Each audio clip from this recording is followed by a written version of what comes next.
찬송가 391장으로 찬송하겠습니다. 391장 찬송입니다.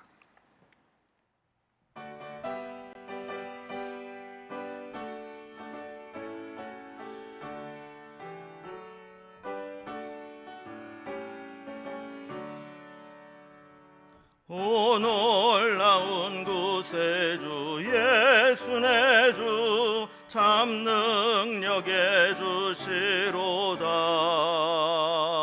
큰 바위 및 안전한 그곳으로 내 영혼을 숨기시네. 메마른 땅을 종일 걸어가도 나 피곤치 아니하며 저 위험한 곳 내가 이를 때면 큰 바위에 숨기시고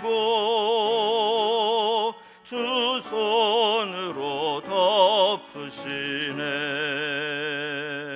오 놀라운 구세주 예수 내 주 내 모든 짐 벗기시네.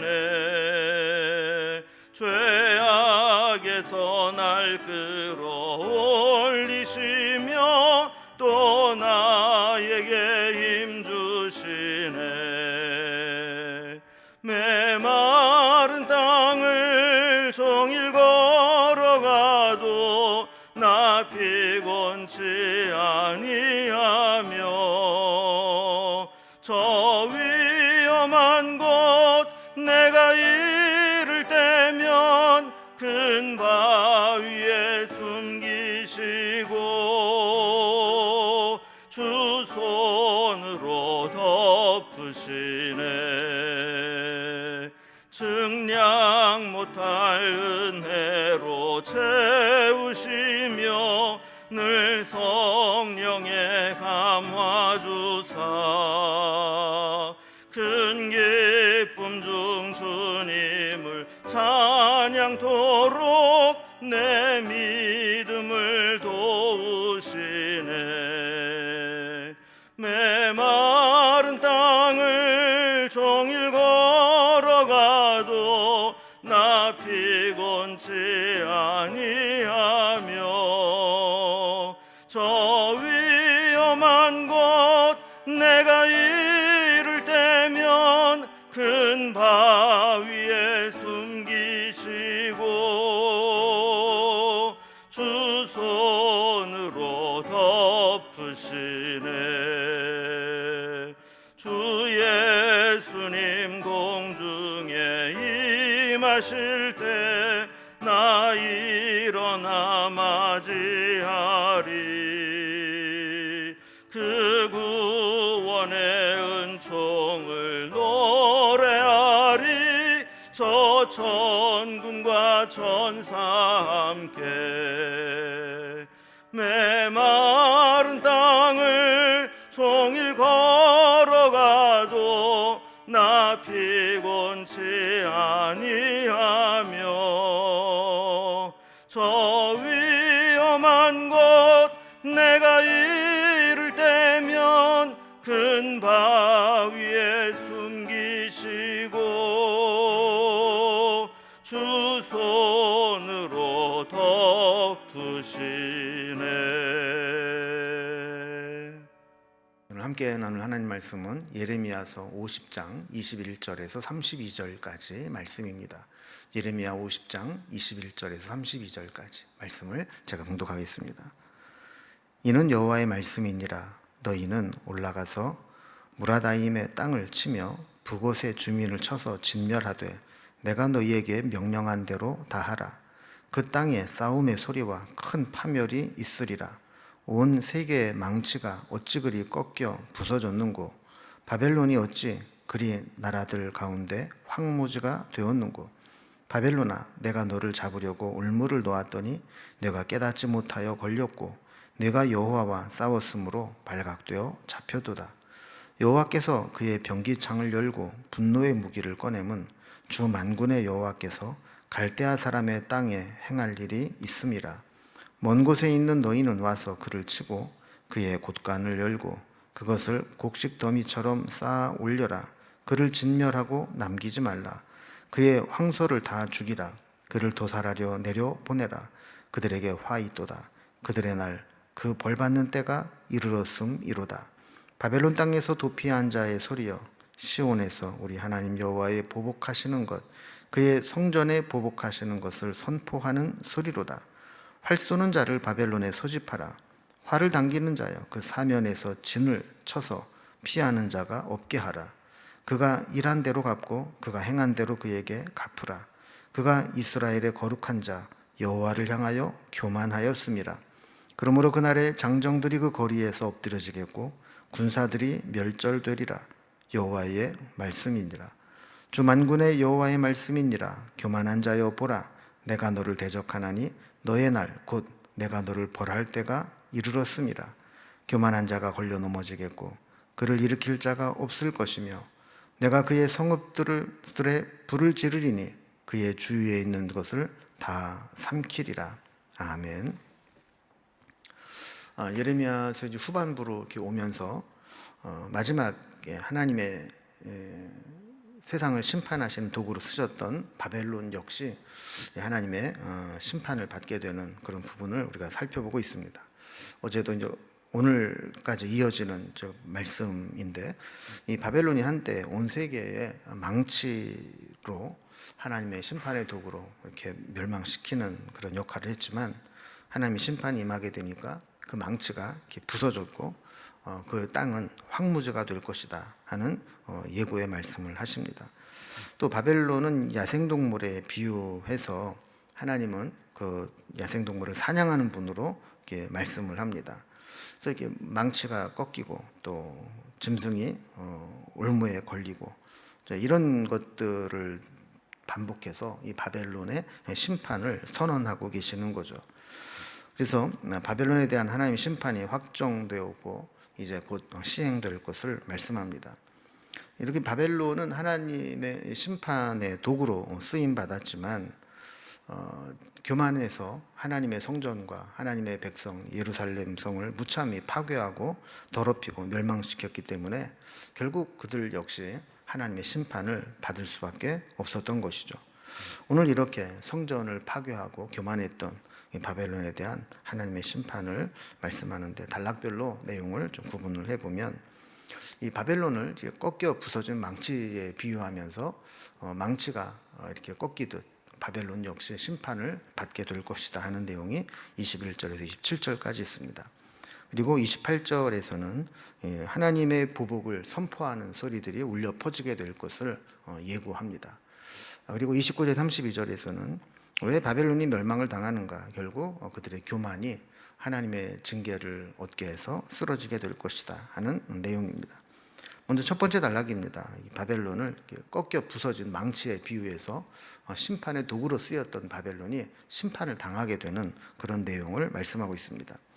그래서 처음 앞부분에서는 하나님의 심판을 여러 가지 비유를 통해서 설명하게 되는데, 첫 번째로 말씀을 살펴봅니다. 21절에 보면 이는 여호와의 말씀인지라 너희는 올라가서 무라다임의 땅을 치며 그곳의 주민을 쳐서 진멸하되 내가 너희에게 명령하는 대로 다 하라 그랬습니다. 여기 나오는 이제 무라다임이나 이 북곳은 바벨론을 상징하는 바벨론의 주요 도시 중에 하나입니다. 그래서 바사자 제국을 향해서 이제 바벨론으로 올라가서 바벨론을 쳐서 진멸해라, 내가 너에게 명한 대로 심판해라 하는 겁니다. 마치 총사령관이 부하 군대들에게 공격 명령을 내리는 것처럼 이 바벨론을 심판하라고 페르시아 군대에게 명령을 하는 거죠. 이렇게 되면 22절에 있는 말씀처럼 싸움의 소리와 큰 파멸이 있을 것이다 그랬습니다. 그러니까 세계를 제패하고 있었던 이 바벨론과 또 새롭게 일어나는 강대국 바사, 이 페르시아 제국이 이렇게 부딪히게 되니까 엄청난 소리와 파멸이 이어질 것이다라는 겁니다. 23절에서는 그동안 하나님의 손에 도구로 쓰임 받아서 온 세계에 망치 역할을 하면서 세상을 멸망시키고 부서뜨렸던 그런 하나님 심판의 도구였던 바벨론이 지금은 꺾여서 부서지듯이 멸망하게 될 것이다 라는 말씀입니다.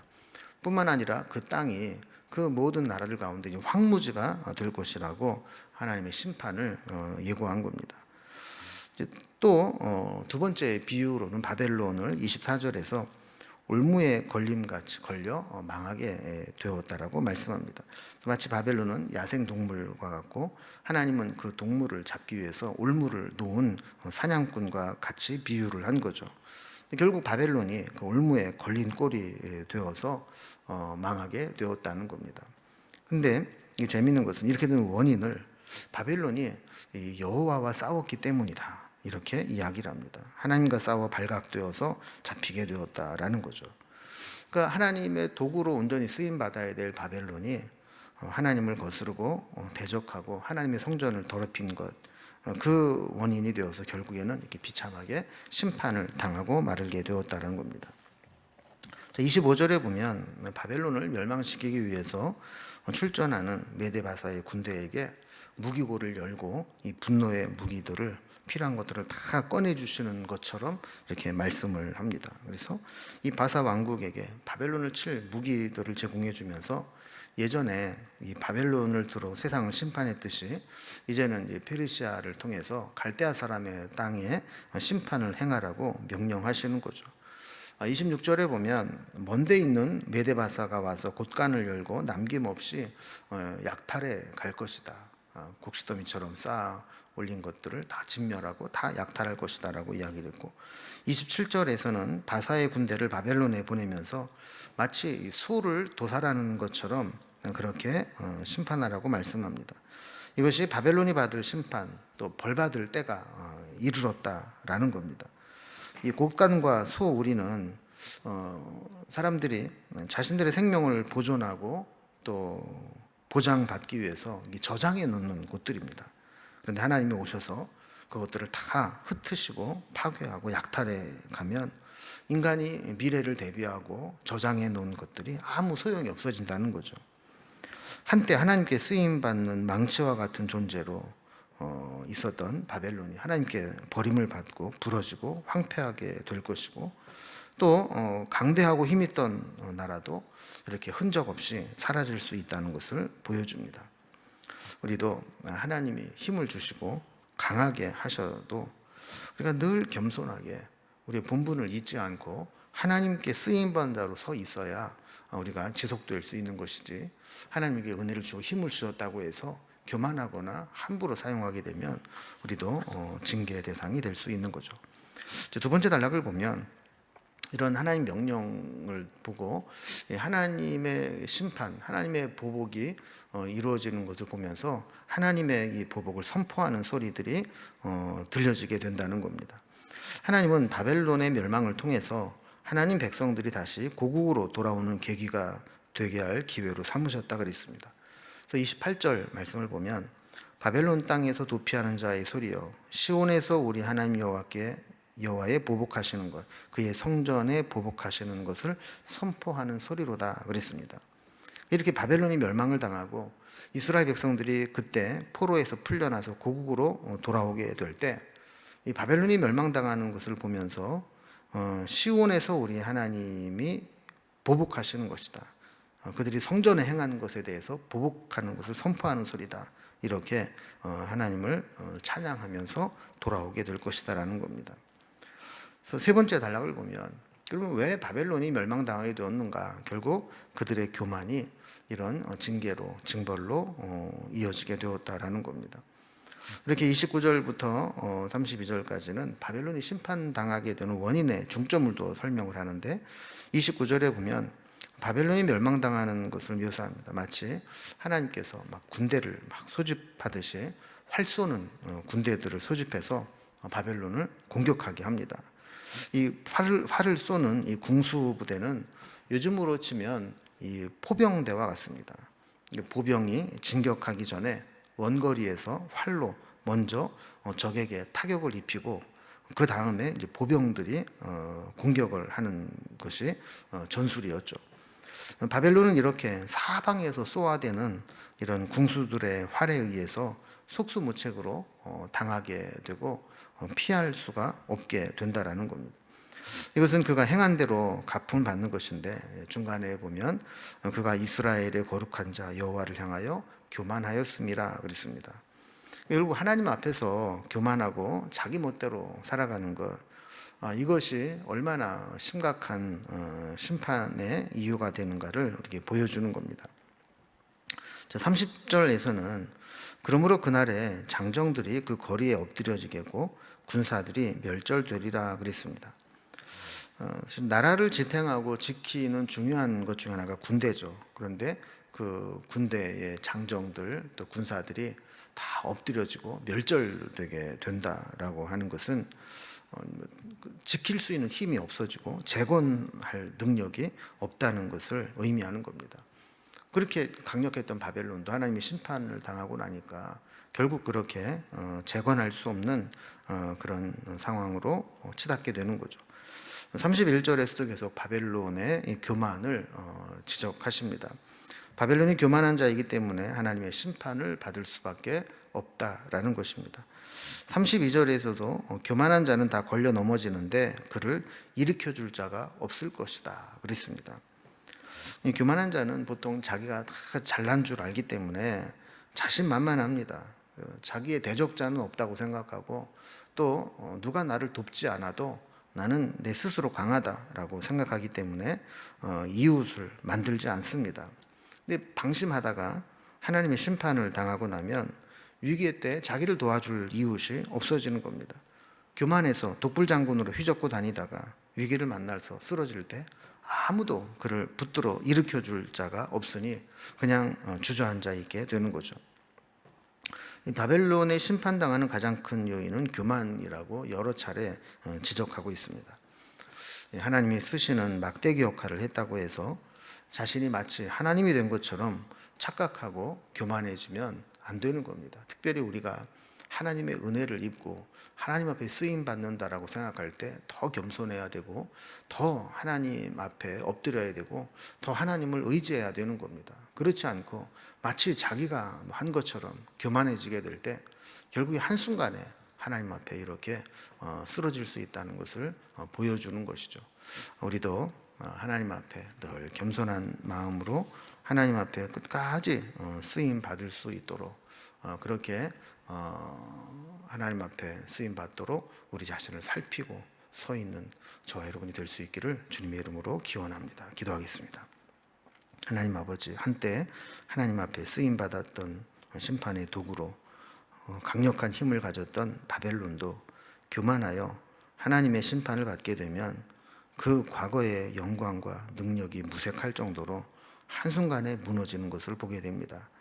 우리 역시 하나님의 은혜를 입고 하나님 앞에 쓰임 받는다 할지라도 그것이 하나님의 손에 있을 때 가능한 것이지 내가 할 수 있는 것이 아니라는 사실을 늘 깨닫게 하시고 하나님 앞에 늘 겸손한 마음으로 하나님만 바라보고 의지하며 하나님께 엎드리는 믿음을 가지고 살아갈 수 있도록 도와주시옵소서. 그래서 언제까지나 하나님 주시는 은혜로 힘있게 살아갈 수 있도록 쓰임받는 하나님의 종이 될 수 있도록 인도해 주시옵소서. 오늘도 주님과 동행하기를 원하며 예수님의 이름으로 기도드리옵나이다. 아멘. 각자의 두 제목들로 자유롭게 기도하시겠습니다.